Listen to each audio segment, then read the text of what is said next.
Thank you. Thank you.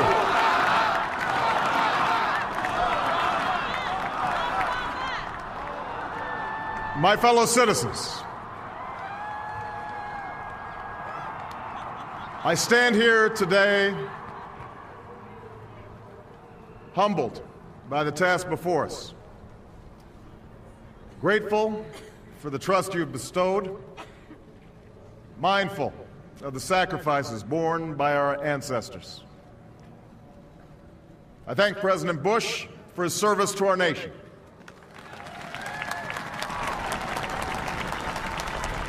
As well as the generosity and cooperation he has shown throughout this transition. 44 Americans have now taken the presidential oath.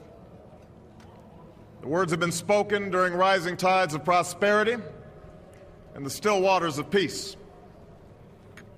Yet, every so often, the oath is taken amidst gathering clouds and raging storms. At these moments, America has carried on not simply because of the skill or vision of those in high office, but because we, the people, have remained faithful to the ideals of our forebears and true to our founding documents. So it has been, so it must be with this generation of Americans. That we are in the midst of crisis is now well understood. Our nation is at war against a far-reaching network of violence and hatred. Our economy is badly weakened, a consequence of greed and irresponsibility on the part of some, but also our collective failure to make hard choices and prepare the nation for a new age. Homes have been lost, jobs shed, businesses shuttered. Our health care is too costly, our schools fail too many, and each day brings further evidence that the ways we use energy strengthen our adversaries and threaten our planet. These are the indicators of crisis, subject to data and statistics. Less measurable, but no less profound, is a sapping of confidence across our land. A nagging fear that America's decline is inevitable, that the next generation must lower its sights. Today, I say to you that the challenges we face are real. They are serious and they are many. They will not be met easily or in a short span of time. But know this, America, they will be met.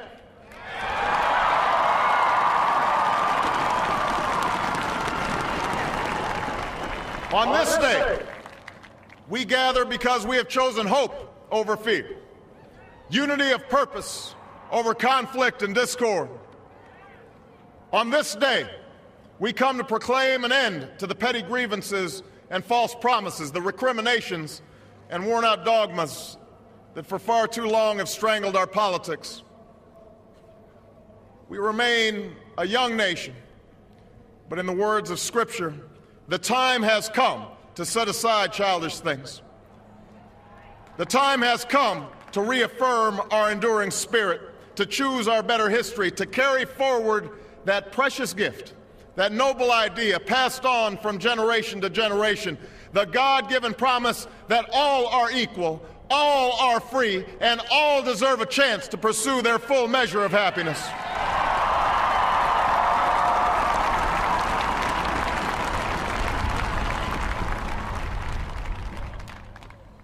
In reaffirming the greatness of our nation, we understand that greatness is never a given. It must be earned. Our journey has never been one of shortcuts or settling for less. It has not been the path for the faint-hearted, for those who prefer leisure over work or seek only the pleasures of riches and fame.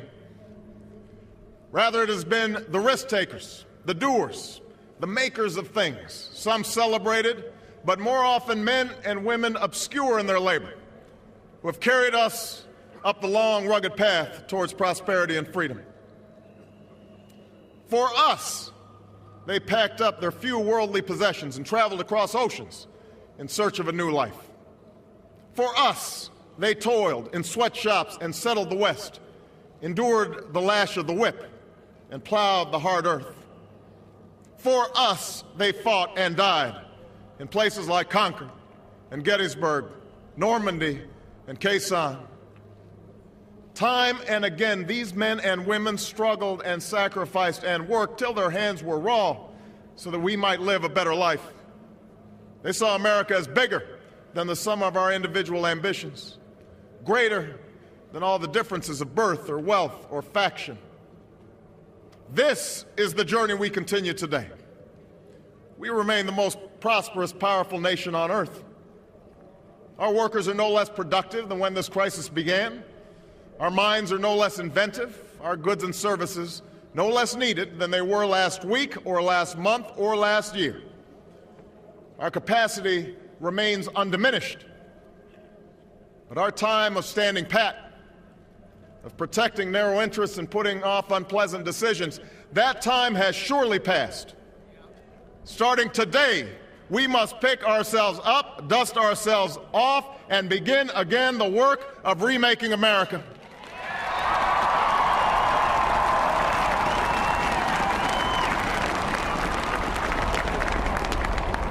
For everywhere we look, there is work to be done.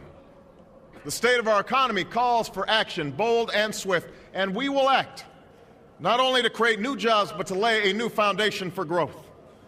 We will build the roads and bridges, the electric grids and digital lines that feed our commerce and bind us together. We will restore science to its rightful place and wield technology's wonders to raise healthcare's quality and lower its cost. We will harness the sun and the winds and the soil to fuel our cars and run our factories, and we will transform our schools and colleges and universities to meet the demands of a new age. All this we can do. All this we will do. Now, there are some who question the scale of our ambitions, who suggest that our system cannot tolerate too many big plans. Their memories are short, for they have forgotten what this country has already done, what free men and women can achieve when imagination is joined to common purpose and necessity to courage. What the cynics fail to understand is that the ground has shifted beneath them, that the stale political arguments that have consumed us for so long no longer apply. The question we ask today is not whether our government is too big or too small, but whether it works, whether it helps families find jobs at a decent wage, care they can afford, a retirement that is dignified. Where the answer is yes, we intend to move forward. Where the answer is no, programs will end. And those of us who manage the public's dollars will be held to account to spend wisely, reform bad habits, and do our business in the light of day, because only then can we restore the vital trust between a people and their government. Nor is the question before us whether the market is a force for good or ill. Its power to generate wealth and expand freedom is unmatched. But this crisis has reminded us that without a watchful eye, the market can spin out of control. The nation cannot prosper long when it favors only the prosperous. The success of our economy has always depended not just on the size of our gross domestic product, but on the reach of our prosperity, on the ability to extend opportunity to every willing heart, not out of charity, but because it is the surest route to our common good.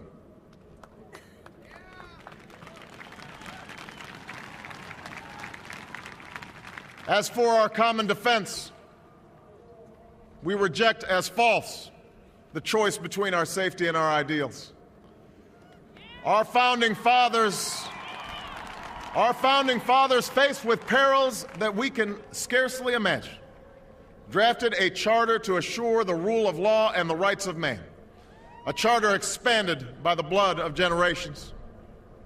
Those ideals still light the world, and we will not give them up for expedience' sake. And so, to all the other peoples and governments who are watching today, from the grandest capitals to the small village where my father was born, Know that America is a friend of each nation and every man, woman, and child who seeks a future of peace and dignity, and we are ready to lead once more.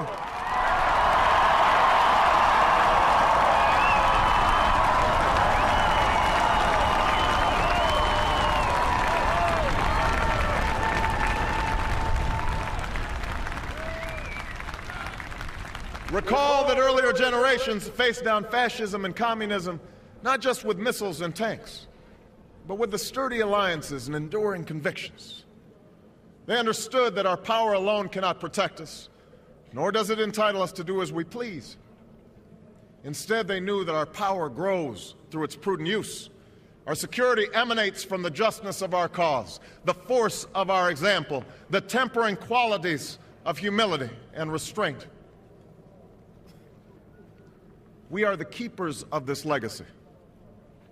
Guided by these principles once more, we can meet those new threats that demand even greater effort, even greater cooperation and understanding between nations. We will begin to responsibly leave Iraq to its people and forge a hard-earned peace in Afghanistan. With old friends and former foes, we will work tirelessly to lessen the nuclear threat and roll back the specter of a warming planet.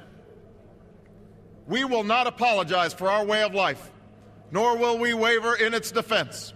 And for those who seek to advance their aims by inducing terror and slaughtering innocents, we say to you now that our spirit is stronger and cannot be broken. You cannot outlast us, and we will defeat you.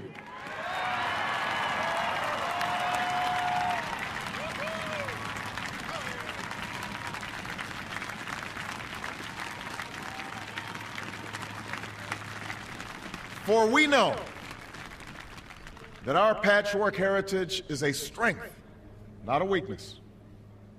We are a nation of Christians and Muslims, Jews and Hindus, and non-believers. We are shaped by every language and culture, drawn from every end of this earth. And because we have tasted the bitter swill of civil war and segregation and emerged from that dark chapter stronger and more united, we cannot help but believe that the old hatreds shall someday pass, that the lines of tribes shall soon dissolve, that as the world grows smaller, our common humanity shall reveal itself, and that America must play its role in ushering in a new era of peace. To the Muslim world, we seek a new way forward based on mutual interest and mutual respect. To those leaders around the globe who seek to sow conflict or blame their society's ills on the West, know that your people will judge you on what you can build, not what you destroy. To those who cling to power through corruption and deceit and the silencing of dissent, know that you are on the wrong side of history, but that we will extend a hand if you are willing to unclench your fist. To the people of poor nations, we pledge to work alongside you to make your farms flourish and let clean waters flow, to nourish starved bodies and feed hungry minds. And to those nations like ours that enjoy relative plenty, we say we can no longer afford indifference to the suffering outside our borders, nor can we consume the world's resources without regard to effect. For the world has changed, and we must change with it. As we consider the road that unfolds before us, we remember with humble gratitude those brave Americans who, at this very hour, patrol far-off deserts and distant mountains. They have something to tell us, just as the fallen heroes who lie in Arlington whisper through the ages. We honor them not only because they are the guardians of our liberty, but because they embody the spirit of service, a willingness to find meaning in something greater than themselves. And yet, at this moment, a moment that will define a generation, it is precisely this spirit that must inhabit us all. For as much as government can do and must do, it is ultimately the faith and determination of the American people upon which this nation relies. It is the kindness to take in a stranger when the levees break, the selflessness of workers who would rather cut their hours than see a friend lose their job, which sees us through our darkest hours. It is the firefighter's courage to storm a stairway filled with smoke, but also a parent's willingness to nurture a child that finally decides our fate. Our challenges may be new. The instruments with which we meet them may be new. But those values upon which our success depends, honesty and hard work, courage and fair play, tolerance and curiosity, loyalty and patriotism, these things are old. These things are true. They have been the quiet force of progress throughout our history. What is demanded then is a return to these truths. What is required of us now is a new era of responsibility, a recognition on the part of every American that we have duties to ourselves, our nation, and the world, duties that we do not grudgingly accept, but rather seize gladly, firm in the knowledge that there is nothing so satisfying to the spirit, so defining of our character, than giving our all to a difficult task. This is the price and the promise of citizenship. This is the source of our confidence, the knowledge that God calls on us to shape an uncertain destiny. This is the meaning of our liberty and our creed, why men and women and children of every race and every faith can join in celebration across this magnificent mall, and why a man whose father less than 60 years ago might not have been served at a local restaurant can now stand before you to take a most sacred oath.